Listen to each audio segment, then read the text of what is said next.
I think there's an element of logic that needs to be applied to people's lives when they're giving advice generally. Everyone's great at giving advice, and I'm the same. I'm genuinely trying to stop myself from giving as much advice as possible and just kind of listening at key moments.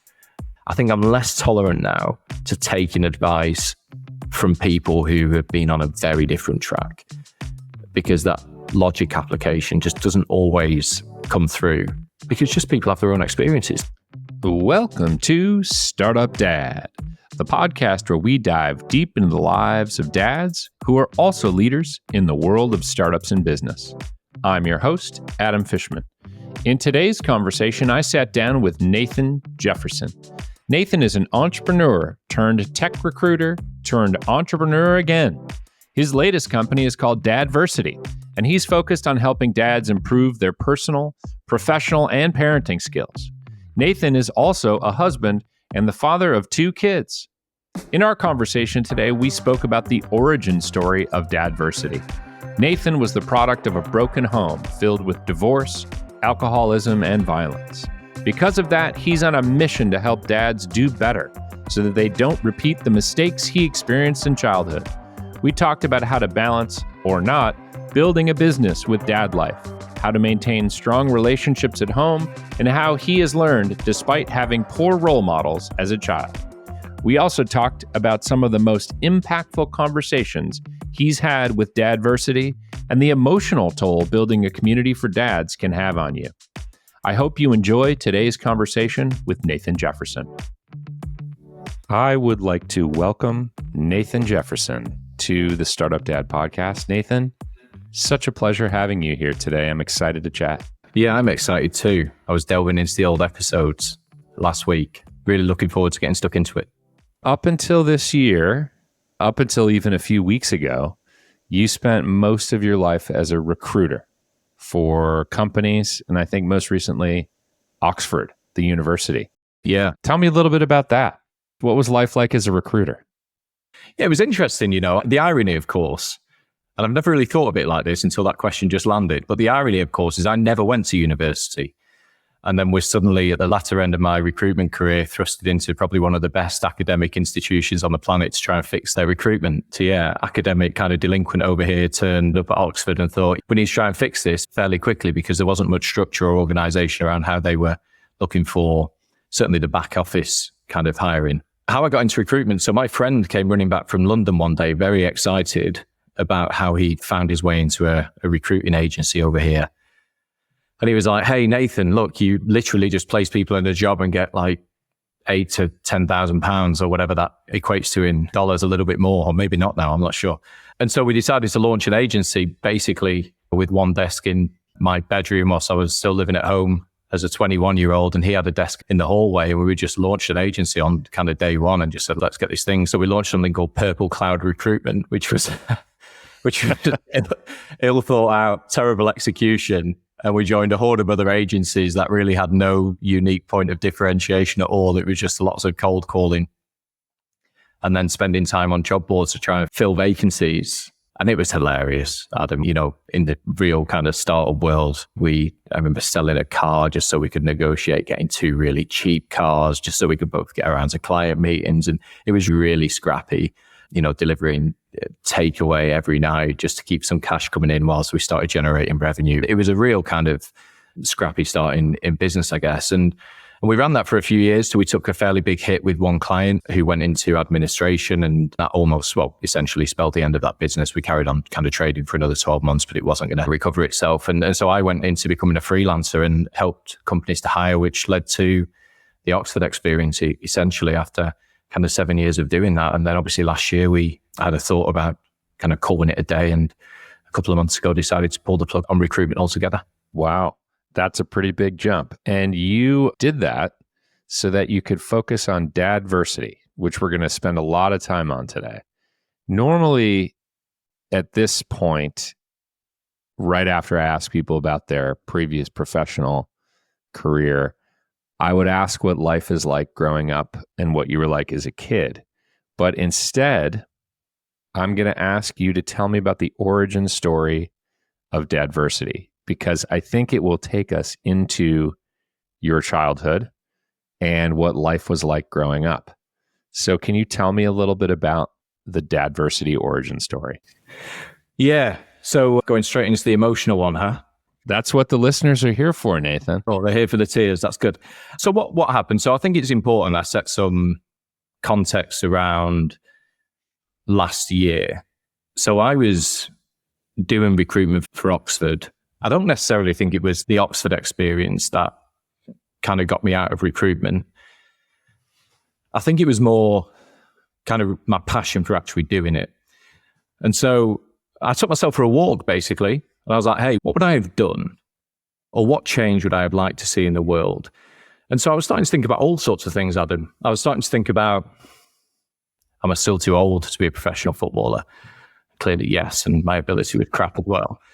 And I went down the rabbit hole. I was like, what if I could build this? And what if I could build this? And in all honesty, I've tried so many little startup ideas over the years, you know, probably similar to a lot of kind of entrepreneurial people, I guess. I look at my kind of crazy domains account, or Hostinger as it is now, and I see all these previous purchases for domain names and look back in horror at some of the ideas that I've tested. And in all honesty, every idea I've launched, I've always given up when it got tough. And so when I took myself for a walk last year, I started trying to think about that. I was like, why is that the case? Why is it that when I encounter roadblocks with ideas or concepts, I really want to build a big business, so why can't I just stick it out when it gets tough? And the answer I came to actually was because I just don't care about it enough. I just didn't care about the ideas. I just didn't care about the origin behind them, the story. And so I essentially thought, what change do I want to see? What would I do if everything paid the same? I went back to that old question, you know, and started thinking about kind of childhood. And, you know, we had I use the word scrappy quite a lot. I think life in general has been fairly scrappy. You know, there's nothing kind of super harsh about my upbringing. There's lots of people who've had it worse, but we had, you know, dad left home when I was kind of 3-4 years old, and we didn't really have a great relationship. And we were kind of thrust into these situations where my mum had met a couple of really quite bad people who were struggling to get on top of their own challenges around drinking too much, essentially. And so the first guy was a guy called Gary. So imagine a big 20 stone, and again, I'm not sure how that translates to America, but a big guy, drank way too much in a job that he hated, with a family that he'd taken on, really.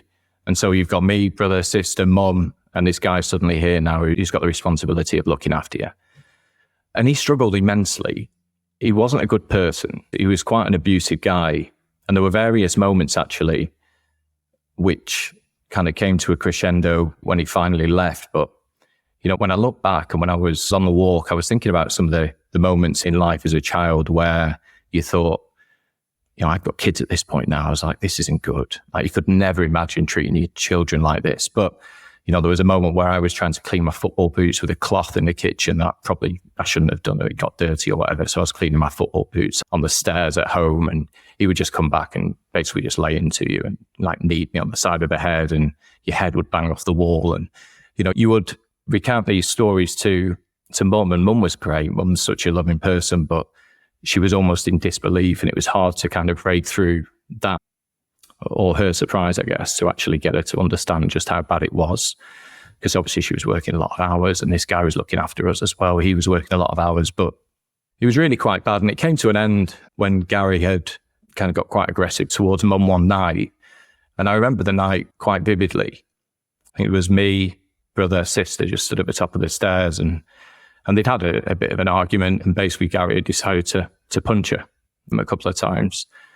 You know, my brother was probably 14. I was maybe 6 or 7. Sister was in between the two of us in terms of age, and kind of literally just stood at the top of the stairs looking on in horror. And there was a moment where my brother had gone down to try and kind of interfere, and he chased him back up the stairs, and, you know, we'd managed to call the police. And as a kind of 6-year-old kid at home, it's not something you want to do. It's not something you want to see. And it was tough. When you look back at it, it was a tough moment, I think. And so we went through life and we carried on. mum was meandering through another relationship with a guy who was actually much nicer, but also suffered with alcohol addiction. He thought he was on top of it, but he wasn't. And over the years, he kind of succumbed to, I guess, the inevitable for a lot of people, actually. And this guy was, like I say, much nicer guy, much better father figure, but went down a similar track, and their relationship ended in similar fashion. And I think when I look back at the walk I alluded to around what I'm going to do with life and what I need to do to get passionate about kind of something and the change I want to see in the world, I went back to those experiences and thought, actually, what if, Gary had a place where he could have learned how to become a better stepdad or learned the fundamentals of fatherhood? And what if kind of Phil had done the same and managed to keep his addiction at bay and focused on training in the gym or something to take the frustration away, or continue his process of recovery with like-minded dads, for example? And what if, dad had got the help he needed to fix the relationship and never left? What would have happened? And so it led me to this kind of realization that, I was, like I say, a dad at this point. Led me to this realization of nothing exists for dads. Like, nothing was there. There was no kind of support network. When the kids are born, you're basically just there speaking to your friends down the kind of pub, having a couple of drinks, going, this is really hard, isn't it? And so I started to build a community on Facebook called Dadversity, and we invited a bunch of dads basically to start getting fit together. So we started running 5K a day and doing all these things. And then it slowly morphed into this thing where dads were coming to me saying, I'm struggling with my relationship, I'm struggling with this. And at this point, I'm not an expert in any of this stuff. I'm a, at this point, slightly overweight northern recruiter going, hey, I can't give you advice on this stuff. And so I kind of phased it out a little bit. I was like, if I give advice, I'm actually causing more damage and I'm creating good here. This isn't the right thing to do. But I carried on working in the background. And when I went to Oxford, I was working in the background on what Dadversity could be.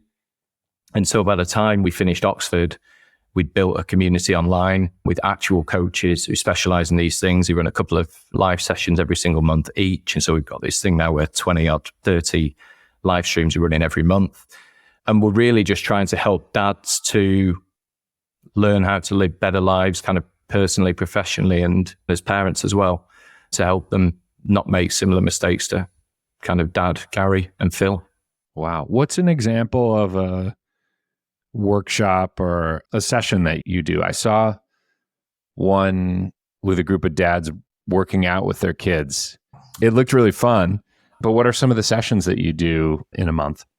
Yeah, so Dadversity is predominantly online. The session that you saw there was an in-person event, which was basically a dads and kids boot camp. So it was like, hey, dads, we're going to bring your kids along. I think one of the things I realized, Adam, was that after you've had kids, or I certainly did, and I'm speaking to friends who are kind of similar, is you lose a bit of structure and a bit of kind of focus in certain areas of life. And one of those areas for me was definitely fitness. Like, I love training. I love getting in the gym and just getting an hour out of the day-to-day kind of grind, basically. And so I was speaking to more and more dads. They felt the same. So we're like, look, well, let's run a boot camp where we're bringing our kids along to get them used to what a gym looks like, and they can kind of see it, and hopefully they get excited by the idea of working out.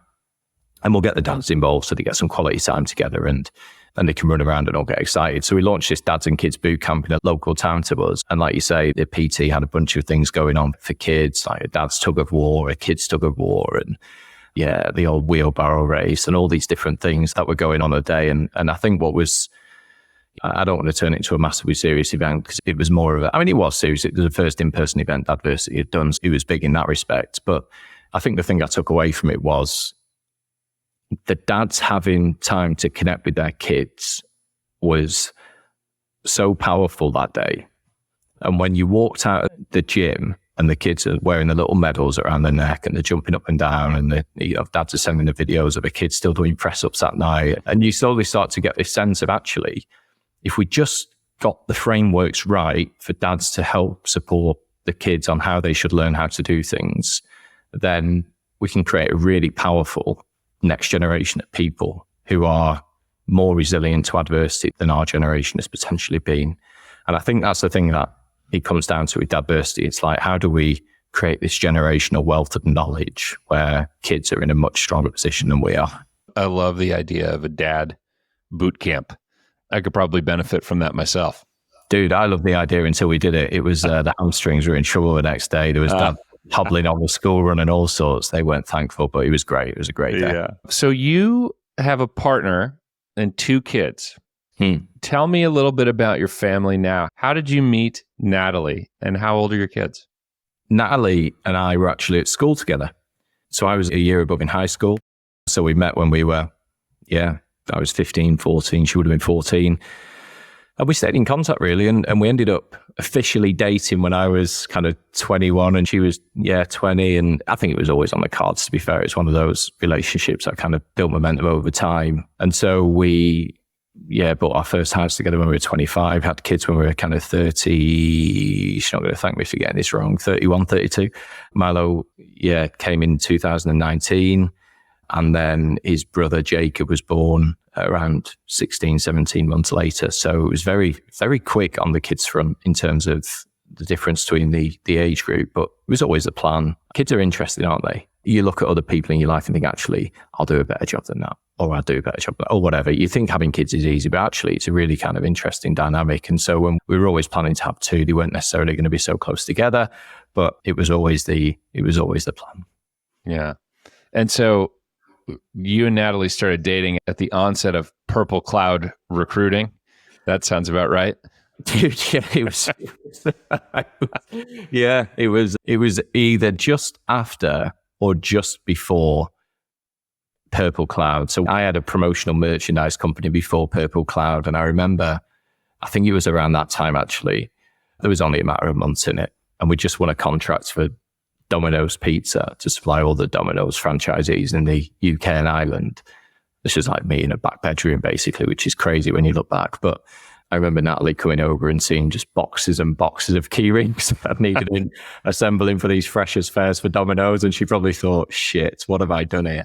But yeah, it was around that time. And you know what? I think she's very, very patient because I think when you've tested as many things as kind of I have, and you've kind of had such levels of success with it and some not, it takes you down all sorts of different kind of emotional roller coasters at times, doesn't it, in startup world. And so Natalie's been incredible, really, when you look back at the amount of space she's given me just to do stuff. You're the entrepreneur in the family. You get to have all the ideas, everything from your merch company to your recruiting firm to now Dadversity. What does Natalie do? Is she the anchor? Does she provide the professional stability in the household? She does. Yeah, she really does. It's funny. I think when you have 2 people from a very different background, Natalie had a very different upbringing. She had 2 really good parents, really tight, close family, her sister, her mum, her dad, and then obviously the network around them, around grandparents and stuff. It was very much more of a conventional family unit. And so I think she brings that to our house. There's never any drama. It's always calm in terms of what's happening. And of course, with kids, that ramps up a little bit. But she is, the term used there as an anchor is probably about right. I think she probably calms me down a little bit. I get way too excited about ideas, and she's that kind of calming unit just to help me, I guess. She won't thank me for saying calming unit. Christ, that was a terrible phrase. But she's that's just don't let her listen to this episode. It's totally fine. She's bored of me speaking about work, but she's the calm one between us and much better. I think much more of a natural parent than I am as well in terms of, I think having a more calm upbringing. But I think both areas play into each other quite well. I think, having such a calm house probably, is it good? I'm not sure. Who knows? But yeah, she's definitely the calm one between us. That's good. That's good. Calm and stable. You balance each other out nicely. Yeah, I think so. What is the earliest memory that you have after becoming a dad? Oh, that is a really, really interesting question. The earliest memory was bringing Milo home.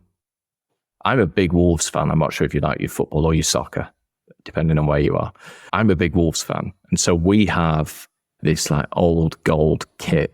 And I remember Milo coming home and we were playing against Man City that day. In fact, that's a lie. We played against Man City in the hospital the day before he was born. I was watching it on my phone thinking I probably shouldn't be watching the game, but what else am I going to do in a really uncomfortable chair? And so when Milo came home, we had a game on Wolves' first ever European game. So we're in a European tournament since I was born, basically. And so Milo was home on the first day. And I remember thinking, he has got to be a lucky omen here, because we haven't played in Europe since I've been born. Milo's arrived and suddenly we're in Europe and we're absolutely flying. And so he was born during Wolves' best period in the last kind of 40, 50 years. And ever since then, we've gone back to type and we're terrible again. So he wasn't the lucky omen I was expecting. But I did wrap him in a Wolves kit on day one. I remember taking a nice little picture, which I'll share with you after this for context, if you manage to get this attached to an episode. But I was in my Wolves shirt, he was in my Wolves shirt. And that's like life goals for a dad, isn't it? Yeah. When you indoctrinate your child with your terrible football team so early, that's basically life goals. He's going to know a lot about adversity growing up with that football team. Let me I should probably own a sports section of Dadversity and just launch it immediately, because he's going to be in trouble, the poor kid. Yeah. So speaking of Dadversity, so you've gone all in. You left your job. This is your thing now. How do you balance that effort and going all in on Dadversity with being a good dad to your two kids, Milo and Jacob, and a good partner to your wife, Natalie? Yeah, do you know what, Adam? I do a terrible job. It's funny. I talk about Dadversity all day long in my sleep, and I love the concepts, but I've actually, the more I watch the live streams coming through, the more I think it's probably built purposely for me to try and just get better as a person. I do a terrible job. I put so much into it in terms of in front of a laptop, but also when I'm not in front of a laptop, just constantly thinking about it, as I think most people probably do when they've got a startup going on, or even a job they're committed to, that I am very rarely kind of present in situations outside of kind of work time. And I think that cascades into lots of areas of life. You know, when I look at quick messages you send to Natalie before we did this podcast, it was like, hey, just on a podcast, everything okay? And it's just like, you know, little things like that. The messages where you think you're always in a rush, you're always doing something.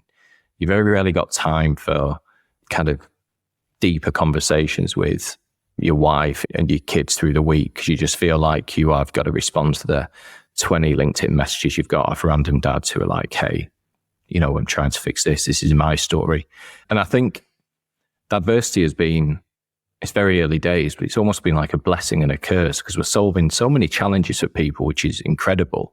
It's also very overwhelming when you get messages from dads around the world who you don't know going, actually, I've got this problem. Actually, I've done this, or I'm struggling with this. Can you help? Or I really like Dadversity. Can we talk about it? Like, it's amazing. It's the best thing I've ever done. And I get so much positive energy from it. But it's overwhelming sometimes, you know, when you've got a family to look after and you're trying to be present for your wife and you're trying to maintain a level of physical and mental fitness for yourself. It's very difficult to balance. And I've not got that yet. I can't honestly say there's a mechanism for me getting that right. I have been kind of down the rabbit hole more recently on live streams through Dadversity with coaches who have basically given advice on this. And there's some really good stuff that's come out the other side, but I've done a terrible job, mate. What's a piece of advice that you're trying to action in your life or work on? Maybe something you've heard from one of the coaches. Yeah, two things. If we're being really candid for the sake of the podcast and for other dads out there who are probably feeling the same way, I think one of them is around relationships, actually, and relationships with your partners or wives or whatever situation you've got going on at home. You know, we had one of the coaches talking about this the other day, and he was just like, high-performing men or men who have got the ambition to perform higher often speak to their partners like their colleagues at work. I think it was just like they're often really cold and calculated. And he said, like, the behaviors you have at work around, I don't know, like efficiency and I don't know, there was like 5 different skills and behaviors that he listed were totally different to the behaviors that you need to take into your home life to build stronger relationships. And I was listening to him just going, like, all of the behaviors he talks about around being successful at work, you can relate them back to yourself, but then I also take them home as well. And you're like, how can you be more efficient? Well, you sit there at home with your kids doing homework and you kind of internally roll your eyes when your kid gets something wrong because you're tired and it's been a long day. And you're like, how do you not know 2 + 2? Like, how can you not get this into your head? And realistically, you're taking those behaviors back. So you're trying to be more kind of efficient like you are in work with your time, instead of being more compassionate and loving towards the people that matter, basically. And so that's one of the things. And I'm genuinely trying to make a conscious effort now, take those skills, or the positive skills, back home. But you have to have a point where you switch off, I guess, and just leave work. And so the other one is around, it's glorified time blocking, actually, Adam. So, you know, with your calendar, it's like, how much time do you actually have to create kind of peak working time? If you've got 2-hour blocks here and you've not got the school run, or you've not been to the gym, or you're not having lunch, or what are the actual peak hours that you have in your week where you can say, right, this is work time, and as soon as it's done, you're not going to do any more. Like, there's always more you can do. But when you're working away in your laptop until midnight, which I have been for the last probably, 2 months doing this thing, it's like I wake up the next morning, there's still a mountain of tasks to do. So I think that's the other thing as well. It's like, how effectively am I using my time to actually build a better life, or a holistically better life, with family alongside business, alongside fitness, and all these different elements, which I think is something that entrepreneurs and people that are launching something typically struggle with. Yeah. So I wanted to ask you, obviously you've learned in doing Dadversity and talking to coaches yourself, but you didn't have a lot of great dad role models growing up. We established this early on. Pretty much the opposite, in fact, of good dad role models.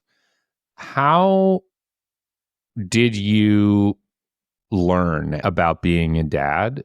And is this something that you were genuinely worried about when you became a dad for the first time? Just that you didn't have anyone growing up that you could point to and say, that's an example of what a good dad looks like? Yeah, it's a good question. I think genuinely worried, for sure. Fairly fortunate in that, Natalie's dad is a really good guy. I think we're also fairly fortunate in that, with the way the world is now in terms of kind of digital, you're able to find people and find answers fairly quickly if you're willing to commit the time. And so for me, Adam, academically, I was always really crap. Like at school, I never wanted to do it. I always wanted to launch something. I always wanted to do my own thing, basically. And so I invested a lot of time into learning after school and trying to just develop as a person through kind of content, essentially, and business related stuff.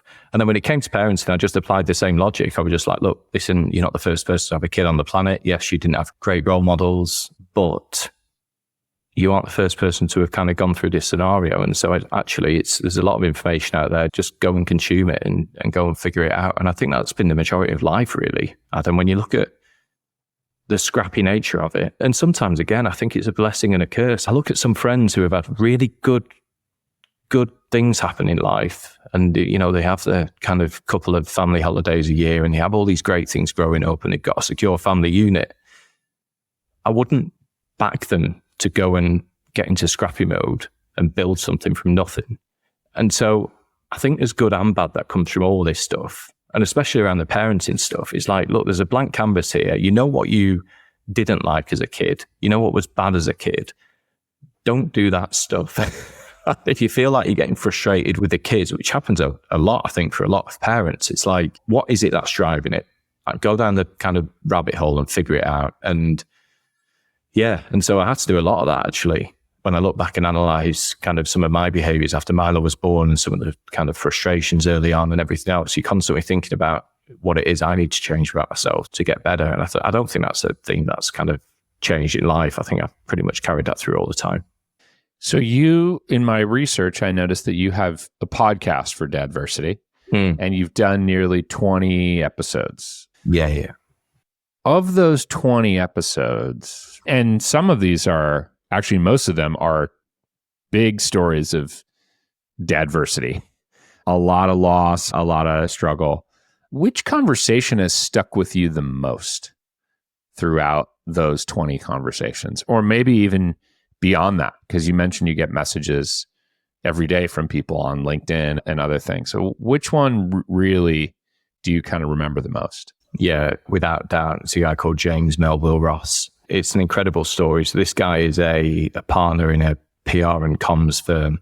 His dad was the CEO of a major bank over here in the UK at 30 years old, the youngest CEO they've had. His granddad was a submarine commander. An incredible family with incredible stories, incredible wealth. And I think, to James's point, in his life has probably seen very little adversity in comparison to other people.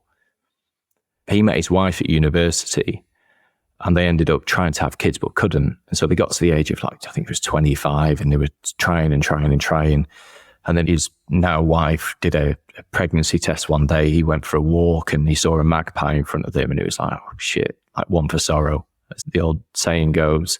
And then he saw another one, which was like, oh, well, it's two for joy. So maybe we are pregnant this time.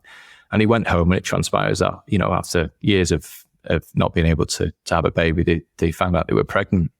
And as time went on, both kids were born, and they were both diagnosed after 9 months with quadriplegic cerebral palsy, which was just such a life shift, I think, for someone like James, who self-admittedly kind of said, you know, we've not had adversity before, and suddenly we've got two beautiful twins who can't feed themselves, talk, move their hands, move their arms, whatever. It's just it's a wild story. And I think what I get from those things and from these moments and these interviews are that you have to be ready, because regardless of your circumstances, adversity is going to come at some stage in some format. And you just have to have the frameworks to try and make it easier for yourself.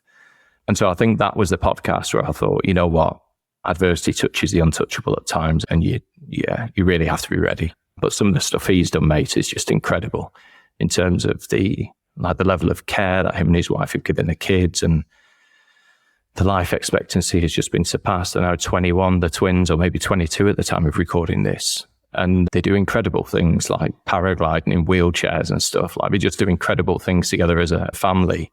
And he's just a great example of a dad who, they're very, very lucky to have. Wow, that is, I will have to link to that story in our show notes. When you think about yourself becoming a dad, what would you say the most surprising things are that you've discovered in your fatherhood journey? I think how hard it is, Adam. You know, I'd say it's kind of funny. When I said to my mate after the boys were like after Milo was 6 months old, or maybe it was after Jacob was 6 months old, I remember saying to the lads in the pub, like, I can suddenly see why Dad left. we were kind of half joking and half not. Yeah. Because you get to a point where you're just like, this is brutal. You've not slept for 3 years. You're waking up every 20 minutes. Suddenly when things are going well, one of them gets ill, nursery, like an official bug farm. You just end up picking all sorts of germs up and they're sick, and the cost of actually doing it. And I think one of the things that I learned, I would probably say the biggest thing is not to put too much pressure on myself to push forward in a kind of professional sense for the first 12 months. I really wish I'd stepped back from work a little bit more for the first 12 months. It was hard as a freelancer because I needed to get some cash through the door to pay for things like nursery and having a baby. And also Natalie took time off work she basically went part-time for the last 4 years to look after them and spend more time with them. But I think if there was one thing I would have done, it would probably have been stepping back from the professional scene a little bit. So I think that was the biggest learning. Yeah. And that's, if you could go back in time and give younger Nathan some advice, that would be probably the number one piece of advice. Do you know what's funny is I think it would be, but then I also found a bit of salvaging work during the madness of having a kid. It was almost like a bit of normality in life. Where you looked at it and went, I've got 20 minutes just to focus on work here, or a couple of hours or whatever. So it's an interesting one. I don't know what the advice would be. I think certainly in moments, it's like put the phone away and just go all in and focus. But yeah, I'm not entirely sure what I would have done differently if I'd do it again. And we may well do it again. Who knows? We probably won't. But who knows? I don't think I would change too much. I don't think it's been an absolute disaster class of parenting, but I think there are little bits. And certainly the first 6 months, you realize how precious they are when they're a bit older. And you go, do you remember when they were just kind of sat there and you're having a cuddle on the sofa and you could just kind of, they weren't crawling around wrecking your house. And then you get to a point, don't you, where they get a little bit older. Milo's 5, Jacob's 3 now, and now he's full on, isn't it? It's like everything at the weekend is geared around just kids and what they're doing and activities and everything else. So yeah, I think the first 6 months are incredibly precious, and I think I would have been a lot more, if I had the time again, I think the lesson would have been be more present during that time. Yeah. Do you recall getting any advice from anyone that you would tell your younger self to ignore? That is a good question. What advice would I have got that I would have ignored? You know, with like broad generic advice on the internet where someone will say something, it's like, hey, this is how you fix this, or this is how it went from here to here, or circumstances are never the same, are they? Never. Like, and so I think there's an element of logic that needs to be applied to people's lives when they're giving advice generally. Everyone's great at giving advice, and I'm the same. I'm genuinely trying to stop myself from giving as much advice as possible and just kind of listening at key moments. I think I'm less tolerant now to taking advice from people who have been on a very different track, because that logic application just doesn't always come through, because just people have their own experiences, don't they? It's just very, very different. And the way we see the world is different, and all the intricacies of it are very different. And so, yeah, it's a very interesting one. Yeah, it's kind of like building a company in certain regards, right? Where plenty of advice people have if they've started a company or a few companies and they just want to dispense that.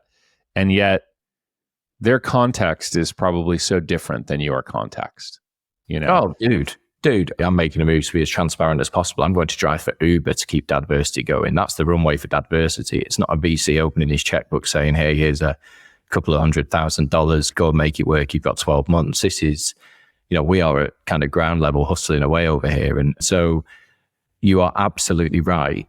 I've had founders reach out to say, hey, what can I do? And I look at their history and it's like, we've got funded for a 5th exit. And you're going, well, yeah, but you've also just been given a huge amount of cash to try and make it work. And so that's not necessarily the wrong way. It's just a different way. And I think that the context has to be applied to every individual situation. And then when you've done that, just move as fast as possible. What is your favorite book to read to your kids? Dude, this is a really interesting one. Last night I had this conversation with a friend. I'm going to start writing kids' books. So I'm going to start creating them.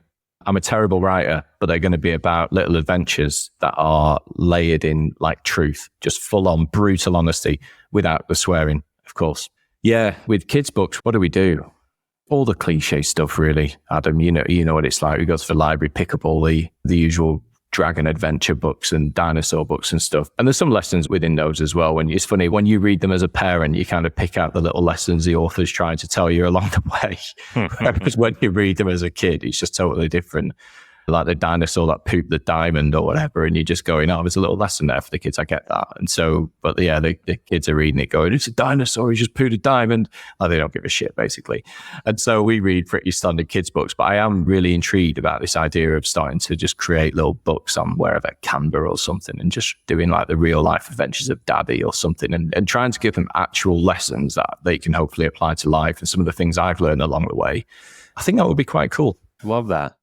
Have you developed over the course of 5 and 3 years with your 2 kids, you developed any particular frameworks or guardrails for parenting? I realize we literally just ended a segment where we said, don't give advice.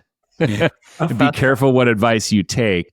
But I'm just curious, for you living your own life, not necessarily for somebody else to adopt this, but have you developed your own kind of framework or guardrails or approach that really works for you and your family?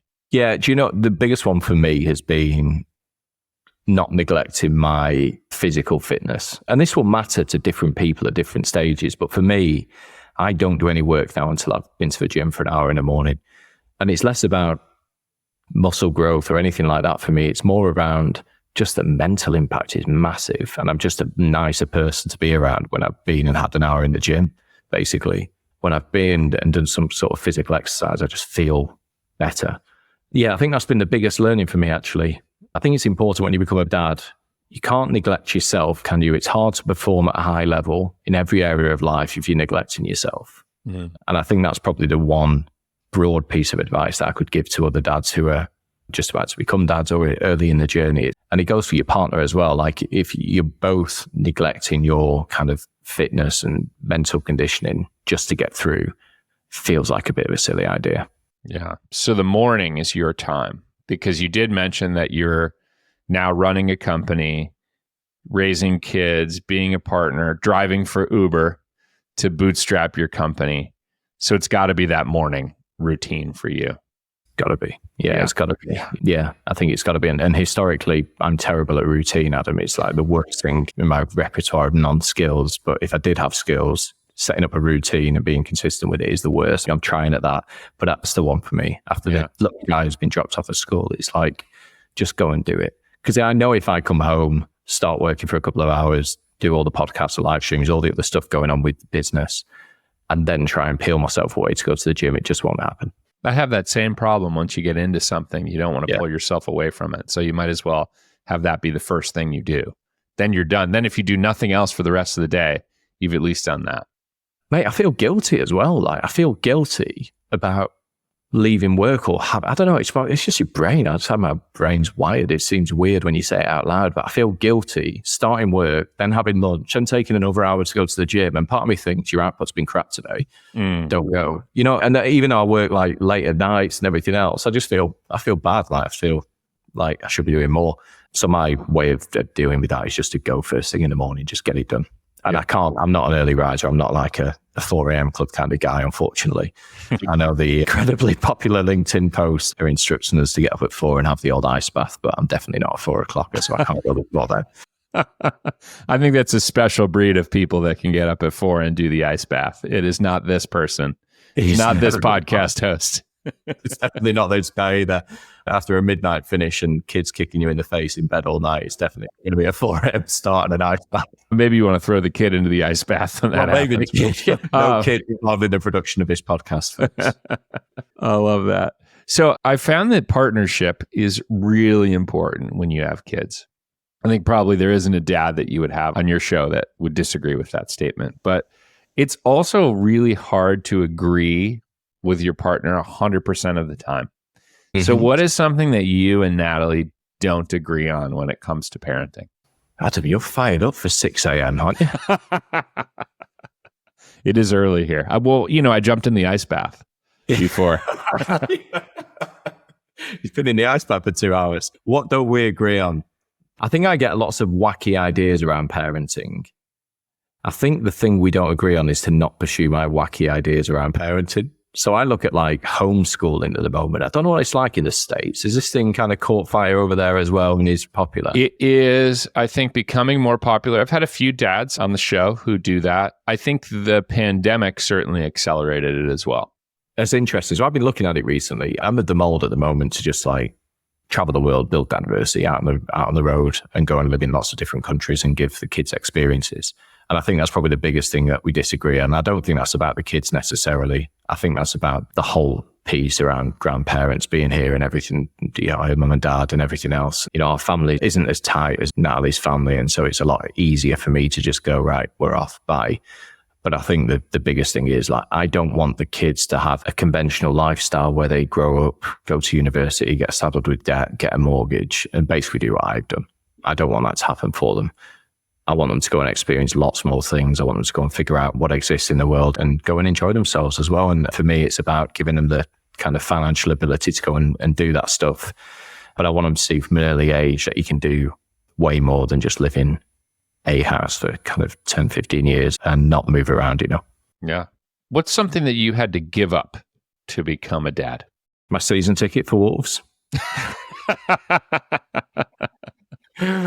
Yeah, basically, my season ticket for Wolves. It's a big lifestyle adjustment. What do we have to give up? I think naturally you give up your, hey, look, I don't know if you had the same experience, but mine was your social circle just get way smaller, way faster. Mm-hmm. Because you've got friends who aren't dads and so they don't get it. And then you got friends who are dads who are just going through the mill and don't have as much time anymore. And so I think that's probably the biggest thing. What did you give up? What did I give up? Oh, I think at different points you give up different things, but then some of those things come back. So in the beginning you give up sleep, or at least you get a lot less of it. But my kids are older now, not so much older, but they're not newborns anymore and they like to sleep. And so, you get a little bit more sleep because the kids are self-sufficient. They can make themselves a piece of toast in the morning and you don't have to be there to make sure that they don't burn the house down with the toaster oven. Yeah. So, so just different things. I think I'm nervous about those days where the kids get older and they don't need you as much. I mean, I'm a bit sad about those days because you can feel them getting closer. So yeah. I think, what did I give it? I think it was, on a personal level, it genuinely was the kind of social life just disintegrated into thin air, basically. And you're right, there'll be lots of other things on the side, but some good stuff as well. You give up some good stuff. I think here's a deep answer for you, Adam. One thing I gave up when the kids were born were groups of friends that were paper friends.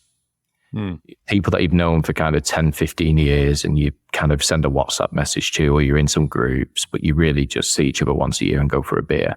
But they're still draining because the WhatsApp messages are pinging all day and they're sending memes and stuff. And you're talking about football and different things, but they're not actual friends. You know, you don't really know them that well.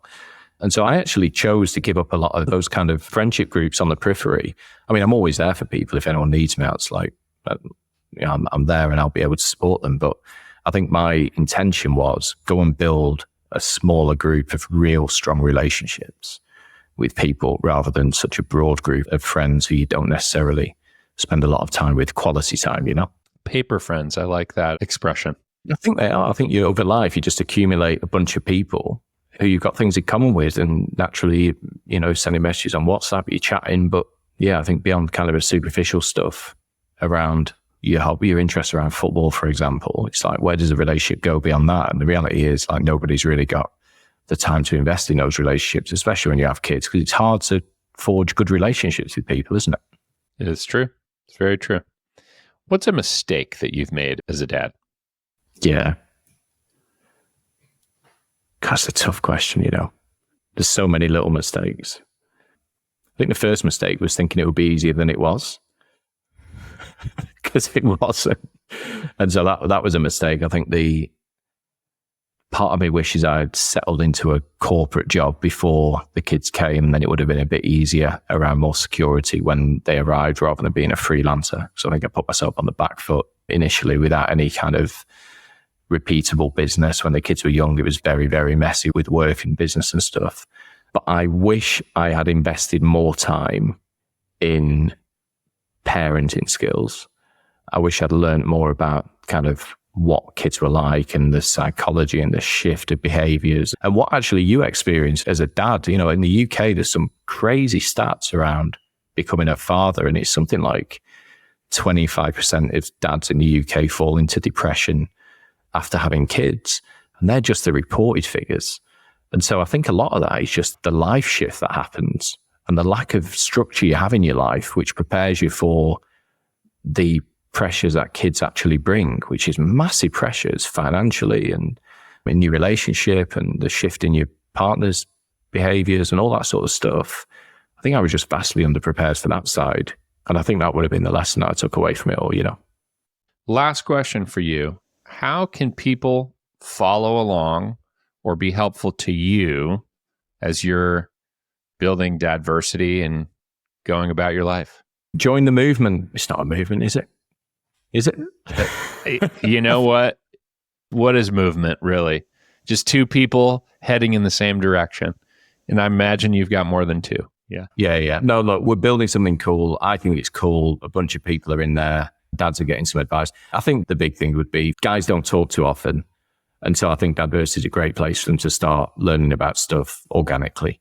And so if you know a dad, send them my way. You can find me kicking around. I'm on the most boring social platform of all time. I spend most of my time on LinkedIn, which is very sad. But you can also find me on Instagram. It's Nathan Jefferson, or LinkedIn at Nathan Jefferson.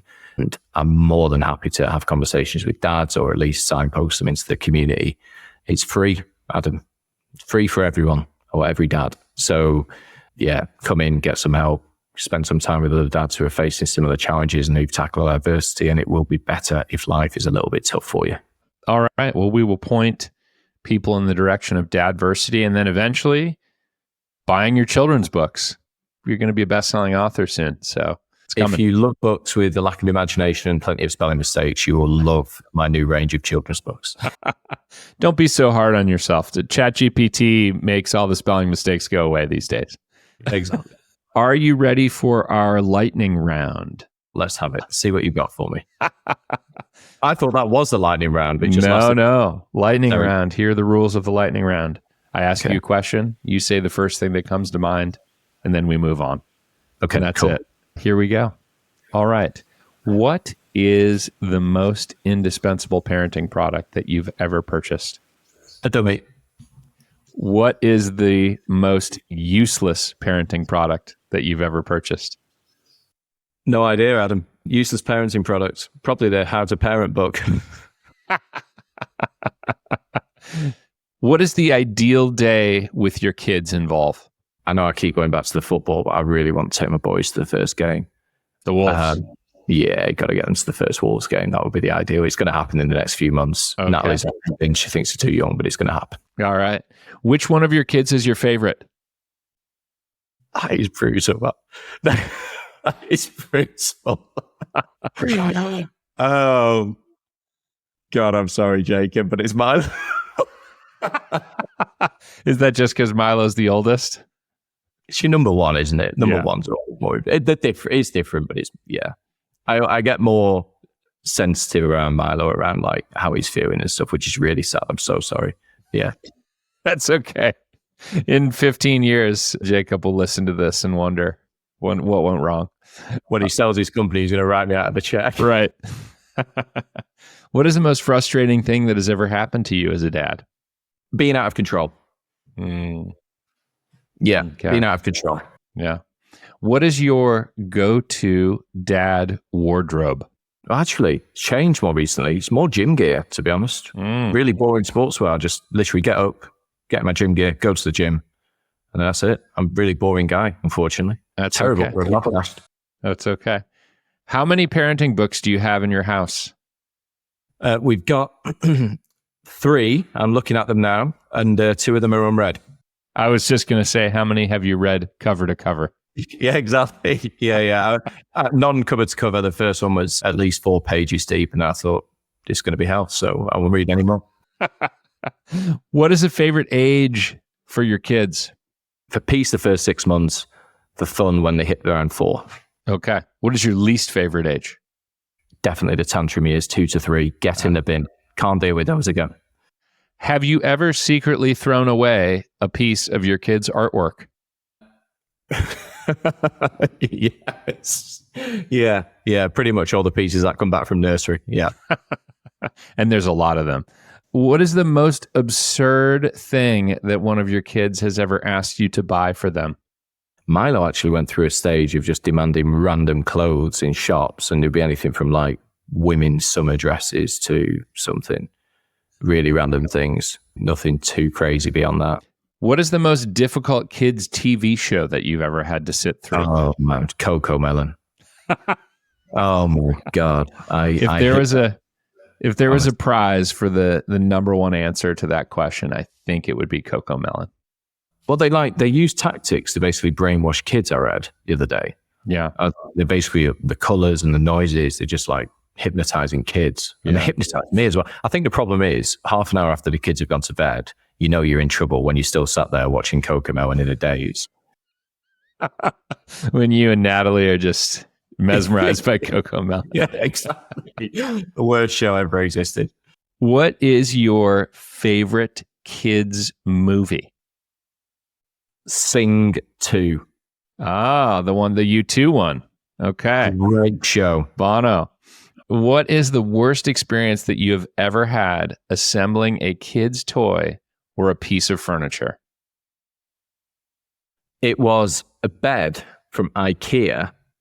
And when we got to the end, I realized I put the back on the wrong way and all the wood chip was showing. And then to take it apart, I basically had to break it and then order a new bed and rebuild it again. Took me about 4 hours. I'm crap at DIY. I don't know anything about holding a drill. I don't know anything about anything when it comes to being a bloke, basically. And so any form of flat pack or building something is a disaster. And that was that and a Batman cave at Christmas nearly sent me under. But we managed to get through the Batman cave. IKEA bed and the Batman cave. Okay. Yeah. These are great. Both brands, especially IKEA. Okay. Have you ever accidentally mixed up your kids' names? Regularly. What nostalgic movie can you just not wait to force your kids to watch with you? Oh, dude. There's 2, All of my mates give me a lot of stick because I'm not a big movie watcher. But Home Alone is a classic. And they're at the age of Home Alone, aren't they? The other one is The Green Mile. They're going to watch The Green Mile. Great Green film. Mile. Great film. Steven Spielberg, Tom Hanks. Yeah. Tom Hanks. Great film.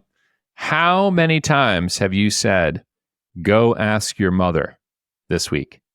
I'm not going to be specific, but 3,423? Roughly. How many times has Natalie said, go ask your father? Yeah, probably around similar. No, yeah, she's much better than that than me, actually. She deals with stuff. I'm just like, yeah, kids, just go and grab mum and see what she says. She's a decision maker with the kids. I can't, my decision making, as we've heard throughout this podcast episode, is reckless at best. So she is wise that she makes the calls. Awesome. And finally, I don't know how this plays with the UK, but what is your take on minivans? Oh, dude. Yeah, no, love this. So the next iteration of Dadversity is to get a minivan podcast studio and just travel around the country doing interviews. So I am all over the van life. I would love to get one in the next 12 months. Watch this space. Wow. Mobile podcasting studio in How the cool minivan. would that be? I'm sold. I'm in. That sounds great. Wouldn't that be great? Yeah, you may have convinced me to do one for this show.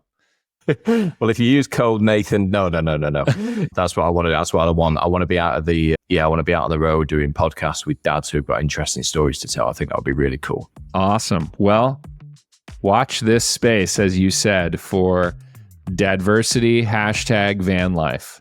Yeah, it's there coming. You go. All right, Nathan, thank you so much for joining me today on Startup Dad. This was a really great conversation, and I appreciate you taking the time. You very nearly made me cry at least 4 times, so thank you very much. It's been a pleasure. Thank you for listening to today's conversation with Nathan Jefferson.